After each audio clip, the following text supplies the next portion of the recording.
This content may not be suitable for all audiences. Listener discretion advised. He'd write me paragraphs about vile things he would do, going into depth about locking me down and skinning me, feeding me my own flesh. We were woken by his screams and his frantic cries of "Help!" coming from inside his tent.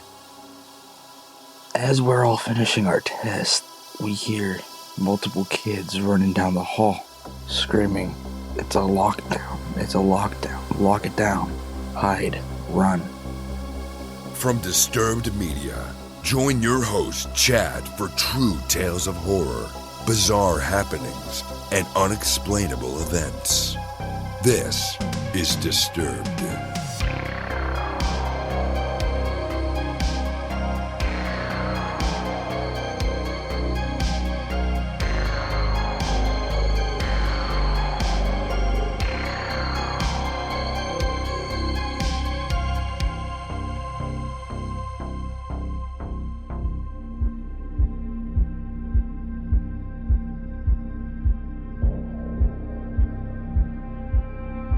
Welcome back in, everyone, and thanks for joining me.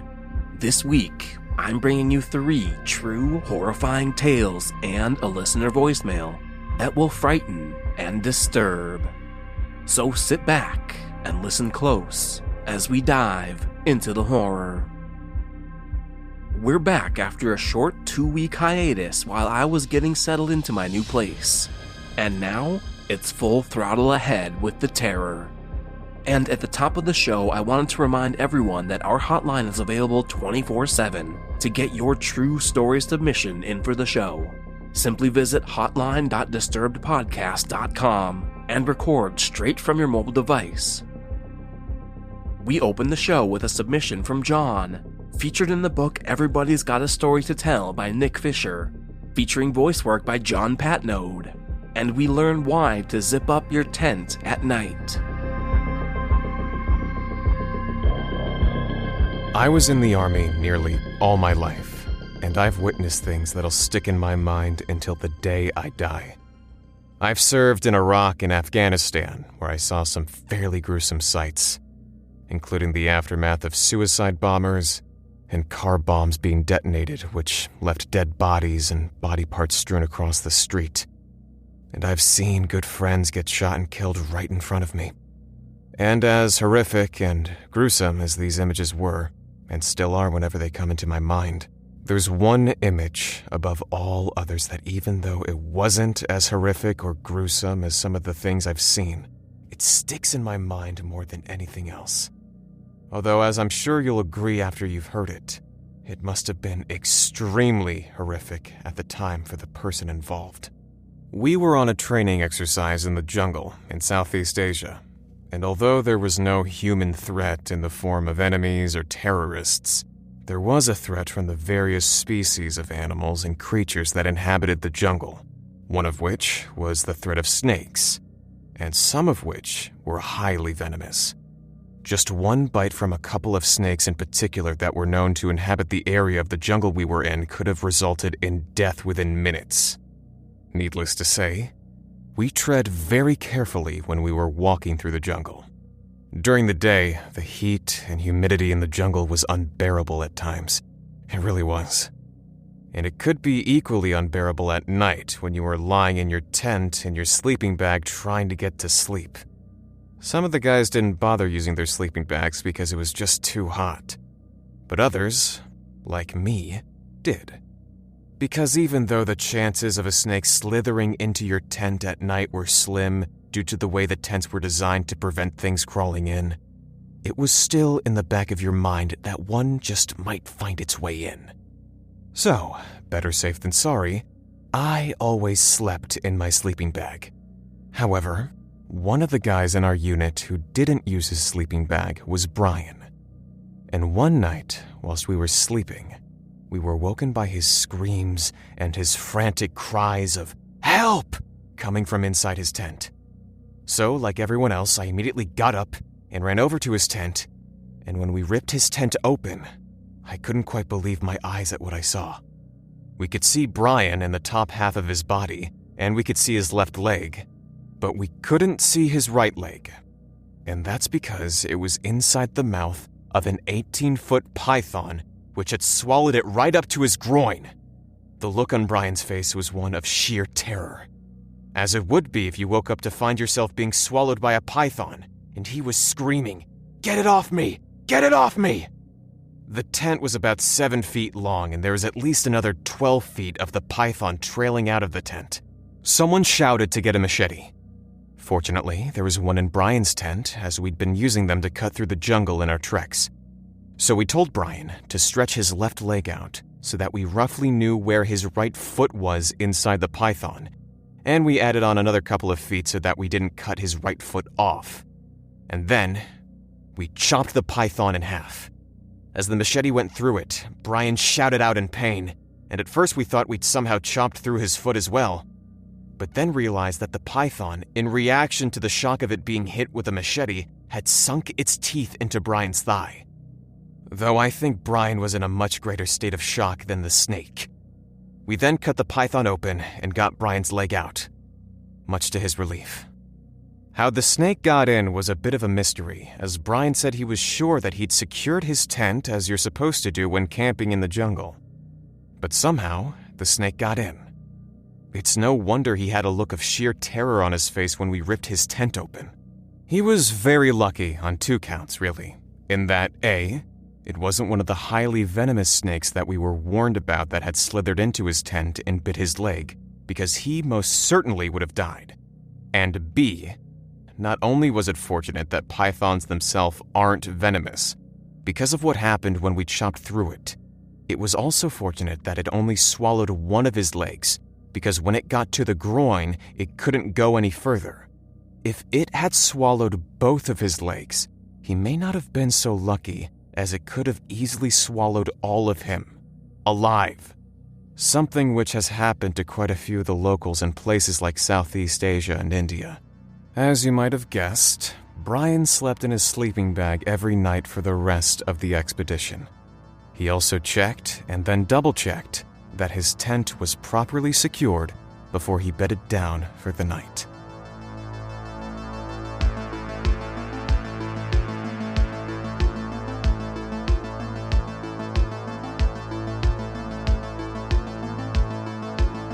You're listening to Disturbed from Disturbed Media. Next up, we have a listener voicemail from Derek, and he recounts a terrifying incident at his school.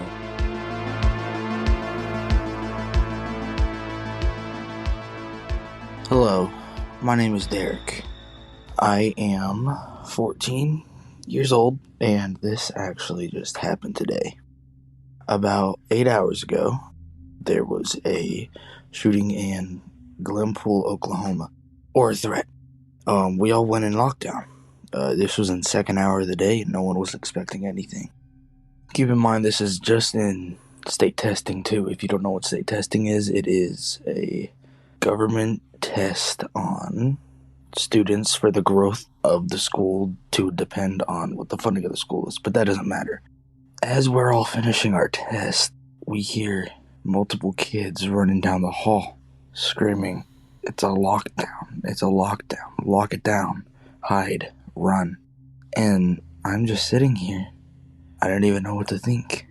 And then the teacher just turned off the lights and told us to shut our mouths, and I was speechless.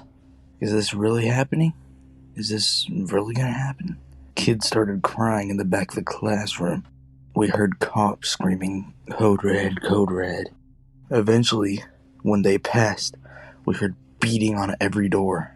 Not sure if it was the cops on the one beside us, but on ours, they were screaming, "Open up, open up, open up," repeatedly getting louder and louder. I didn't know what to do. My friend Roderick beside me, which was also in the class with me, and my friend Braxton.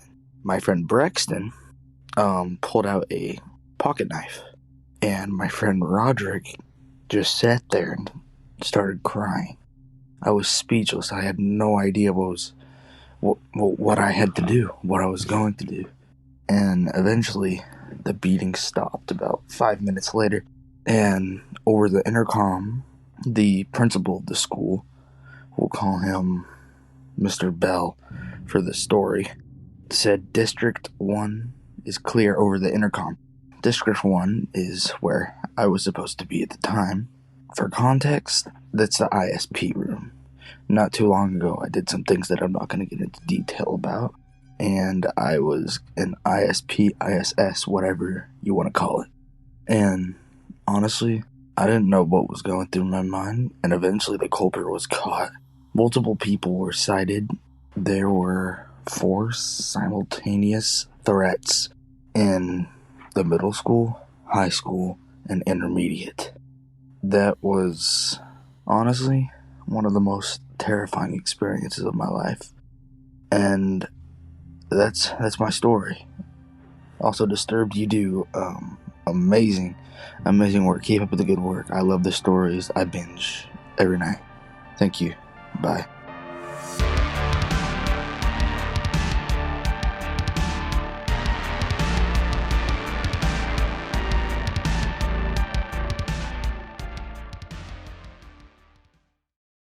For 2 decades, FBI agent Robert Hansen sold secrets to the Kremlin. He violated everything that my FBI stood for.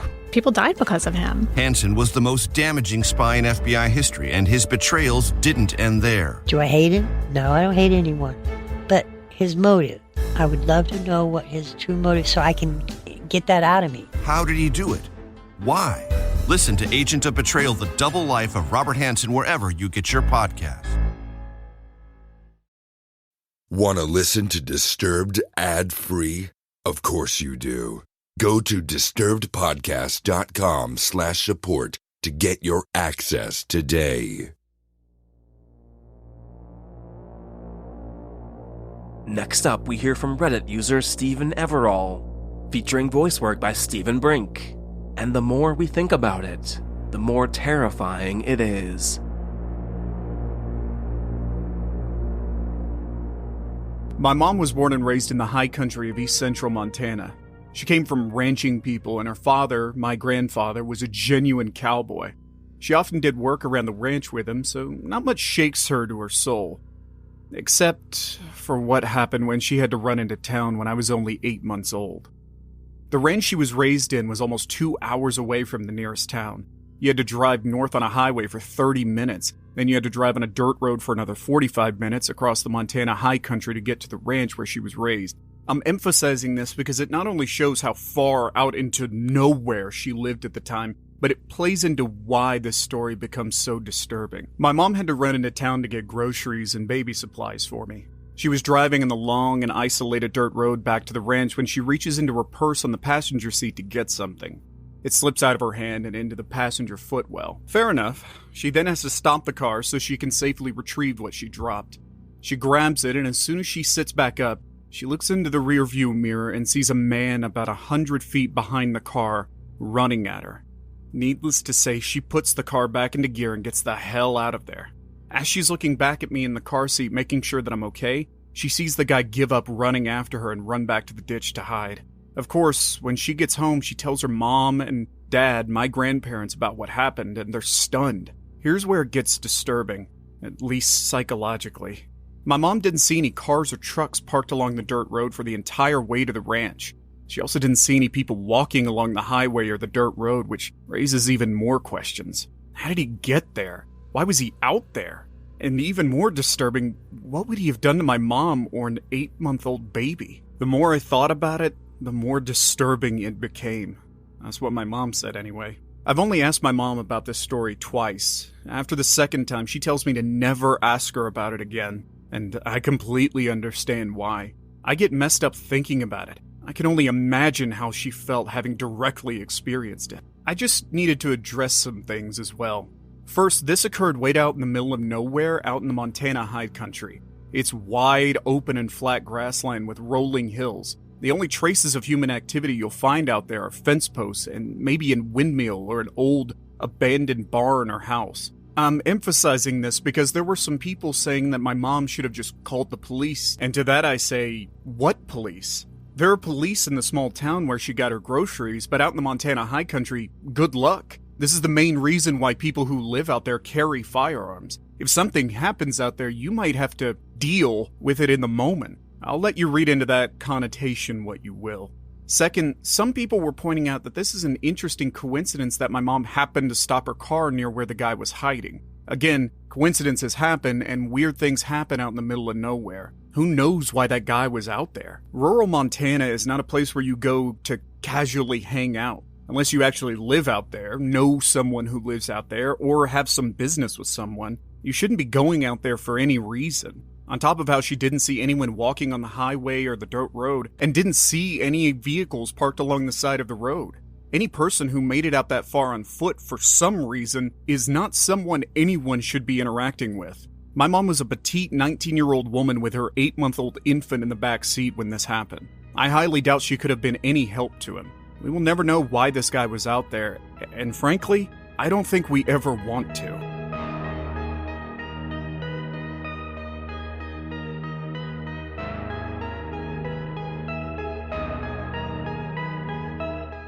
I'm Tanya Eby, and this is Disturbed. And finally, we close out the show with an anonymous listener submission featuring voice work by Tanya Eby, and we learn a valuable lesson.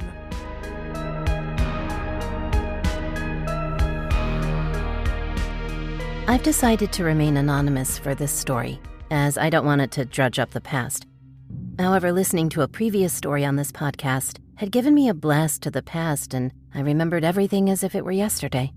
So this is back in the days when Kik, Skype, IMVU, and an unworldly assortment of social websites were popular. I wasn't a very popular girl at school. I was shy, insecure, and it always felt like I didn't belong. So I did what any preteen girl in my shoes would do and found myself a persona online to venture into the social world without the pressures of reality. I remember loving the attention I got. Not once did I question the fact that the majority of it was from older men that had no business giving somebody my age attention. I figured it was true. I was mature for my age, as everybody had always said it. What I also didn't realize those days is my wisdom came from many years of trauma. I mean, there was a small part of me that knew they were completely in the wrong, which is why, thankfully, I was never the type to meet with somebody I met online. I remember my mom warning me that one day, if I wasn't careful, that I could put myself in potential danger. I also remember being the one to laugh it off and say, "Oh, it's just the internet. I know what I'm doing." Honestly, looking back, there are quite a few creeps that were over the age of 40 that made bad intentions extremely clear. But there was a block button, so I had no reason to worry, right? Wrong. Now, this particular story happened when I was about 15 or 16. The whole year is kind of blurry to me. My sister had gone to prison, and I was in a world of hurt, believing that somehow it was my fault, even though she was halfway across the world. Her ex-boyfriend and I became close friends, bonding over missing her and reminiscing memories we'd made with her. Me when she and I were younger, him when she was older. The parts each of us missed. He becomes important later. I met this boy on one of the many sites I visited, and we had exchanged kicks and started talking. I'll call him Tristan. Now, Tristan was a wonderful guy. He was gorgeous, with mesmerizing blue eyes, and when we began talking on the phone, his voice made my heart melt. The thing about Tristan is he had schizophrenia, multiple personality disorder, and anger issues. His words, not mine. I didn't take him too seriously, and I figured everybody has something. He told me he was 19, which now when I think about it is kind of odd, as when I turned 19, I only socialized with people 18 or older.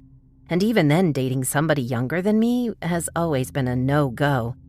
But it wasn't that large of a gap to me then. So, when he and I were talking, sometimes his other personalities would come out. I could immediately tell because spelling would change, or mannerisms in general. He had one personality in particular that scared me, but I never let it on. That personality would fantasize about torture.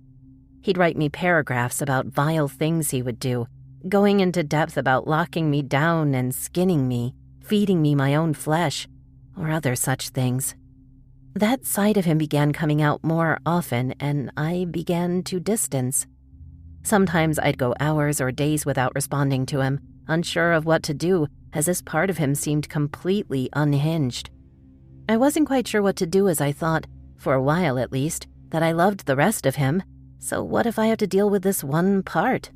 Unfortunately, before I began ghosting him, so to speak, I sent him a not-so-PG picture of me. And unfortunately, I didn't follow my one rule for ever sending those kinds of photos. Never show your face or identifying features. A rule I'd set for this very reason. After a bout where I didn't respond for practically a week, absolutely depressed and shut down as he'd started sending me abusive messages about what he'd do if I didn't respond, he sent me that photo. And he told me if I didn't respond, he'd post it for the whole world to see. I flipped. I told him that was wrong, as I'd trusted him enough to send that kind of stuff to, and that if he posted it, then he'd just get put in jail for child pornography, as I wasn't over the age of 18. I explained that I didn't want to speak to somebody who was going to threaten me. But behind all that anger was fear. He had me.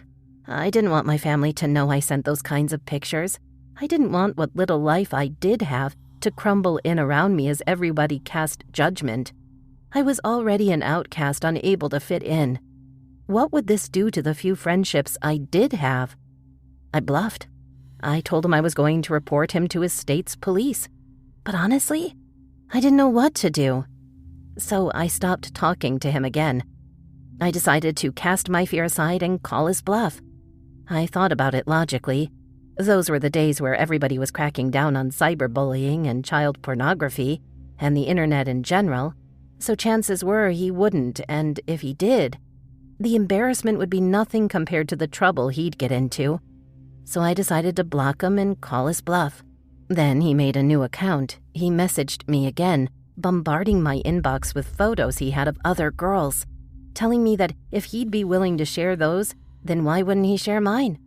I pretended I couldn't care less. I responded telling him if he shared my photos, then that shows more about him than me. That he manipulated me into trusting him just to turn around and use it against me. He called me on Skype crying and telling me he was so sorry and that he just needed me back. But I refused. I've seen abuse, and I knew that if I were to continue, meet him, marry him, move on with him, any future with him would end in my demise. That's when he did the one thing that proved to me I may be in certain danger. He sent me my address. I'd never given it to him. He tried consistently to get it from me, telling me he just wanted to send me gifts, or he wanted to see how far away I was. He gave me his address, so it'd only be fair. But that was one thing I was not giving to him until I knew we were going to meet. But there it was, on my screen, coming from him. The man that had given me vivid details about skinning me alive. I was too stunned to move, too stunned to speak. Anxiety riddled me and I didn't know what to do. If I go to the cops, will they do anything? Could they do anything? Then another notification from him. A picture of my house. I never ran to the top of the stairs so fast, staring out the window for some sort of a sign. A car, a van, him just standing there waving at me, something. But nobody was there. I studied the photo, looking for watermarks showing it was just on Google Maps, checking for a date and time, but it only showed when it was sent. I looked for any clue as to what time of day, anything. I was panicking and completely unsure of what to do. The police couldn't do anything with him knowing my address. I knew that, especially if I had no proof he was physically here. Then Skype was ringing. He was calling.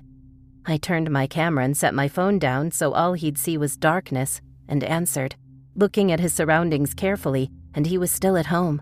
I breathed a sigh of relief, then let out a very frustrated, "What do you want? Just leave me alone." To which he responded he'd never leave me alone. I got chills. I felt like I was going to puke.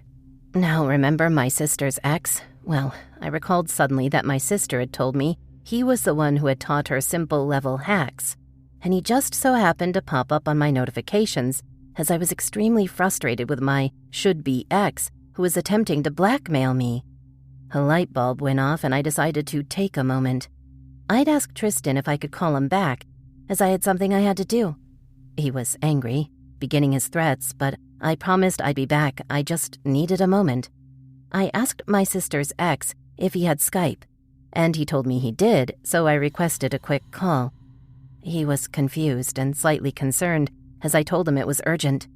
He picked up on the first ring, and I immediately unloaded.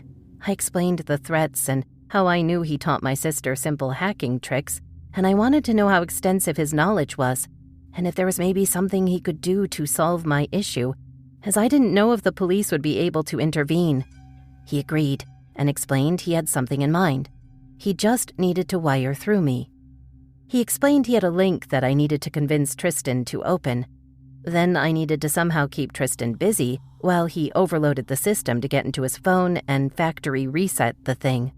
I asked if we could get in trouble, and he explained it was a possibility, but it was something he was willing to do not just for me, but for the other girls who had their pictures saved on this psychopath's phone. So I called Tristan. I sent him the link, and when he asked what it was, I told him it was a photo that made me think of him. He clicked the link, then told me there was just a blank page. I told him it was odd, as there should be a photo and maybe it just needed to load. It was a kind of double whammy at that point, because then he decided to try and open it on his computer, and come to find out he had tons of stuff on the computer as well. He said it was still not loading, so I told him give it time. Then I apologized for being so mean and told him I loved him and whatever it took to keep him preoccupied as long as possible. Then the call ended abruptly, so I called my sister's ex-boyfriend, who assured me it was taken care of. An hour or so later, I'd gotten an angry message from Tristan asking me what I did to his stuff. I told him I didn't know what he was talking about and blocked him. He never tried to contact me again. Tristan, I sincerely hope you got the help that you needed, that you learned from that moment that what you were doing was wrong. I hope you didn't manipulate other girls and attempt to blackmail them, and most importantly, I hope we never meet again. And to any people who are like I was, wanting attention and believing that the internet isn't so bad, that you know what you're doing, trust me, you don't know the half of it. Please be careful. Don't make the mistakes I've made.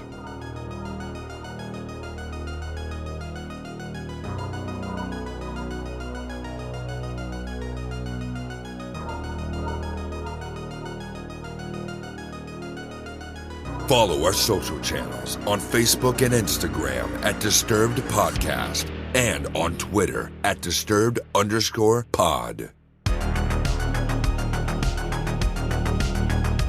Don't forget you can send in your own true terrifying tale. Head over to disturbedpodcast.com/submit. If you'd like to support the show and gain access to bonus episodes, ad-free content, and early releases, visit patreon.com/disturbedpodcast. And a huge thank you to all of our newest supporters: Francisca Hebert, Louis Blake, Tracy Voran, Gabrielle Macias, Jeanette, Melanie Romo, John Eckhoff, Renee Schmidt, Brittany Christ, Tay, Sergio Ruiz, Jordan Z, Steam-Powered Mechanic, Chris Fresnares, Anthony Santa, Shauna Jones, and Blazin' T. Dragon. Thanks to all of you for supporting the show. Music by Carl Casey at whitebataudio.co.ag. Thanks for listening. We'll be back next Thursday with a brand new episode. And don't forget to stay safe out there, y'all.